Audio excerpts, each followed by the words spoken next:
उस दिन मेरे नेत्रों की चिकित्सा जैसी साधारण बात को लेकर भैया के साथ मेरे पति का मानो कुछ मनमुटाव हो गया।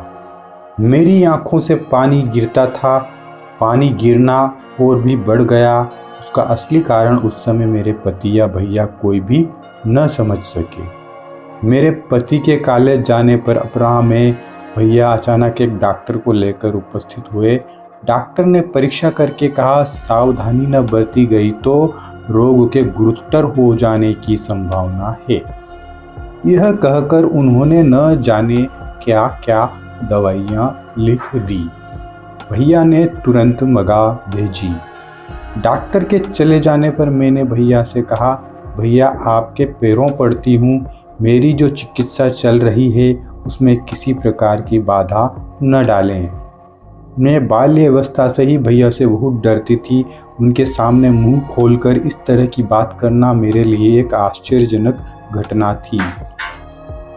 किंतु मैं अच्छी तरह समझ गई थी कि मेरे पति से छिपाकर भैया मेरी जिस चिकित्सा की व्यवस्था कर रहे हैं उसमें मेरा अशुभ छोड़कर शुभ नहीं है। भैया को भी मेरी इस धृष्टता पर शायद कुछ आश्चर्य हुआ। कुछ देर चुप रहकर सोचते सोचते अंत में बोले, अच्छा अब फिर डॉक्टर नहीं लाऊंगा, किंतु जो दवाइयाँ आएंगी उनका विधिपूर्वक सेवन करके देखना। दवाइयाँ आने पर मुझे उनकी सेवन विधि समझाकर भैया चले गए। पति के कॉलेज से लौटने के पहले ही मैंने वह डिब्बा शीशी दवा लगाने की सलाई और सारी सेवन विधि उठाकर यत्नपूर्वक अपने आंगन के कुएं में फेंक दी। भैया से कुछ अप्रसन्न होकर ही मानो मेरे पति और भी दुगने उत्साह से मेरी आंखों की चिकित्सा में लग गए। दोनों समय दवाई बदली जाने लगी। आंखों में पट्टी बांधी, चश्मा लगाया, आंख में बूंद बूंद करके दवाई डाली, चूर्ण लगाया। दुर्गंधयुक्त मछली का तेल खाने से अंदर की आंतें तक बाहर निकलने लगती, उन्हें भी रोके रही। पति पूछते, कैसा लग रहा है? मैं कहती, काफ़ी अच्छा। मैं यह सोचने की भी कोशिश करती कि अच्छी हो रही हूँ। जब बहुत ज़्यादा पानी निकलने लगता तो सोचती पानी निकलना ही अच्छा लक्षण है। जब पानी गिरना बंद हो जाता तो सोचती बस अब अच्छे होने की राह पर हूँ। किंतु कुछ समय बाद यंत्रणा असहाय हो गई। आंखों से धुंधला दिखाई पड़ने लगा और सिर दर्द ने मुझे बेचैन कर दिया। मैंने देखा मानो मेरे पति भी कुछ अप्रतिभ हो गए हैं। इतने दिन बाद क्या बहाना करके डॉक्टर को बुलावें, समझ नहीं पा रहे थे। मैंने उनसे कहा, भैया का मन रखने के लिए एक बार किसी डॉक्टर को बुलाने में हानि क्या है? इस बात पर वे बेकार गुस्सा हो रहे हैं। इससे मेरे मन को कष्ट होता है। चिकित्सा तो तुम ही करोगे, किसी एक डॉक्टर का साथ रहना अच्छा है। पति बोले, ठीक कहती हो। यह कहकर उसी दिन अंग्रेज डॉक्टर को ला हाजिर किया। क्या बात हुई नहीं जानती, किंतु लगा जैसे साहब ने मेरे पति को कुछ फटकारा हो। वे सिर झुकाए निरुत्तर खड़े रहे। डॉक्टर के चले जाने पर मैं अपने पति का हाथ पकड़कर बोली, कहाँ से गंवार गोरे गर्दब को पकड़ लाए? कोई देसी डॉक्टर ही काफ़ी था। मेरी आँख की बीमारी को क्या वह तुमसे अच्छी तरह अधिक समझ सकेगा? पति कुछ कुंठित होकर बोले, आँख का ऑपरेशन कराना आवश्यक है। मैंने कुछ ऊपरी क्रोध दिखाकर कहा, ऑपरेशन कराना होगा यह तो तुम जानते हो, किंतु शुरू से ही यह बात मुझसे छिपाते रहे हो। तुम क्या यह सोचते हो कि मैं डरती हूँ? पति की लज्जा दूर हो गई। वे बोले, आँख के ऑपरेशन की बात सुनकर न डरें, आदमियों में ऐसे कितने वीर हैं। मैंने मजाक करते हुए कहा, पुरुष की वीरता केवल स्त्री के सामने प्रकट होती है।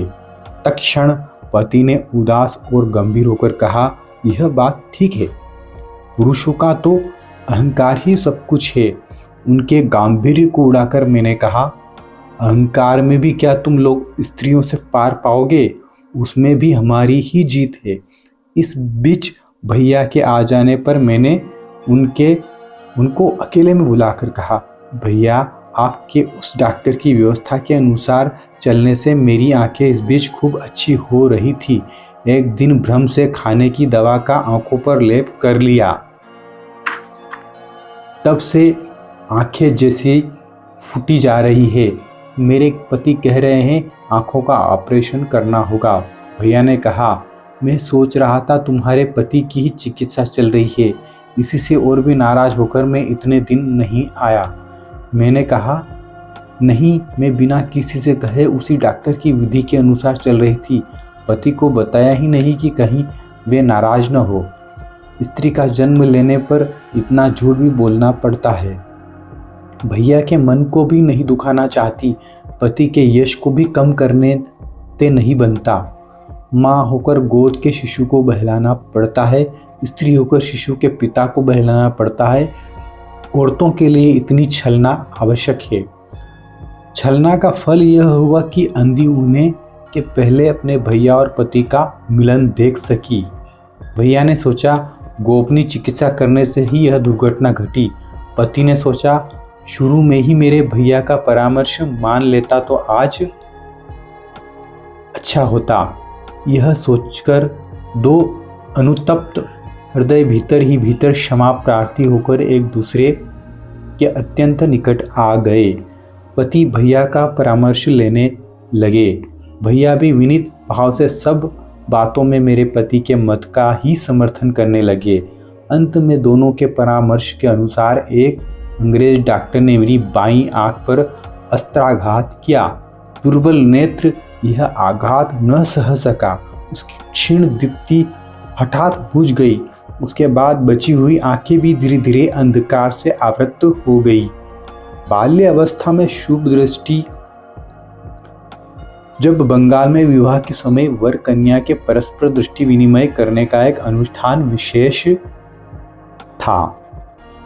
शुभ दृष्टि के दिन जो चंदन चर्चित तरुण मूर्ति मेरे सामने पहले प्रकाशित हुई थी, उसके समय ऊपर सदा के लिए जैसे पर्दा पड़ गया। एक दिन मेरी चारपाई के पास आकर पति बोले, तुम्हारे सामने अब और झूठी बड़ाई नहीं करूँगा। तुम्हारी दोनों आंखें मैंने ही नष्ट की है। मुझे लगा उनकी आवाज़ अश्रुजल से भर आई है। अपने हाथों में उनका दाहिना हाथ लेकर मैंने कहा, अच्छा किया, अपनी वस्तु तुमने ले ली। सोचकर तो देखो, यदि किसी डॉक्टर की चिकित्सा से मेरी आंख नष्ट हुई होती तो उससे मुझे क्या सांत्वना मिलती है। भविष्यवेत्ता यदि मिटती नहीं तो मेरी आंख को तो कोई बचा ही नहीं सकता था। वह आंख तुम्हारे हाथों गई है, यही मेरे अंधे होने का एकमात्र सुख है। जब पूजा के फूल कम पड़ गए थे तब रामचंद्र अपने दोनों नेत्र निकालकर देवता पर चढ़ाने गए थे। अपने देवता को मैंने अपनी दृष्टि दे दी। अपनी पूर्णिमा की ज्योत्सना, अपने प्रभात का प्रकाश, अपने आकाश की नीलिमा, अपनी पृथ्वी की हरितिमा सब तुमको दे दी। तुम्हारी आँखों को जब जो अच्छा लगे मुझे मुंह से बताना, उसे मैं तुम्हारे नेत्रों से देखने का प्रसाद मानकर ग्रहण करूंगी। मैं उतनी बातें कह न सकी, ऐसी बातें मुंह से कहीं भी नहीं जा सकती। ये सब बातें तो मैं बहुत दिनों से सोच रही थी। बीच बीच में जब अवसाद का अनुभव करती तब मैं अपने मन से यह सब कहलवा लेती। इस शांति, इस भक्ति का अवलंबन करके अपने दुख से भी अपने को ऊंचा उठाने की चेष्टा करती। उस दिन कुछ कहकर, कुछ मौन रहकर कदाचित अपने मन का भाव किसी तरह उन्हें समझा सकी थी।